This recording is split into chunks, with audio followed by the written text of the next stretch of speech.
एक नदी के किनारे दो पेड़ थे। उस रास्ते एक छोटी सी चिड़िया गुजरी और पहले पेड़ से पूछी, बारिश का मौसम शुरू होने वाला है, क्या मैं और मेरे बच्चे तुम्हारी टहनी में अपना घोंसला बनाकर शरण ले सकते हैं? लेकिन उस पेड़ ने मना कर दिया। चिड़िया फिर दूसरे पेड़ के पास गई और वही सवाल पूछा। दूसरा पेड़ मान गया। चिड़िया अपने बच्चों के साथ खुशी खुशी दूसरे पेड़ में घोंसला बनाकर रहने लगी। बारिश का मौसम आया और एक दिन इतनी जोर की बारिश हुई कि नदी के पानी का स्तर और तीव्रता बहुत बढ़ गई। इसी दौरान पहला पेड़ जड़ से उखड़कर पानी में बह गया।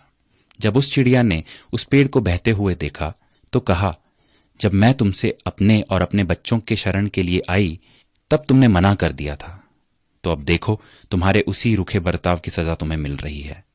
जिसका उत्तर पेड़ ने मुस्कुराते हुए दिया, मैं जानता था कि मेरी जड़ें काफी कमजोर हैं और इस वर्ष की बारिश में मैं टिक नहीं पाऊंगा। मैं तुम्हारी और बच्चों की जान खतरे में नहीं डालना चाहता था। मना करने के लिए मुझे क्षमा कर दो। और ये कहते कहते पेड़ बह गया। किसी के इनकार को हमेशा उनकी कठोरता ना समझिए। क्या पता उनके उसी इनकार से आपका भला हो। कौन किस परिस्थिति में है हम शायद उसे ना समझ पाए, इसलिए किसी के चरित्र और उनकी शैली को उनके वर्तमान व्यवहार से ना तोलें। प्रभु भी यही कहते हैं कि एक मनुष्य दूसरे की सोच और विचार को नहीं समझ सकता। स्वयं प्रभु ही है जो मनुष्य को उसके हृदय से जांचता है, ना कि उसके रूप से।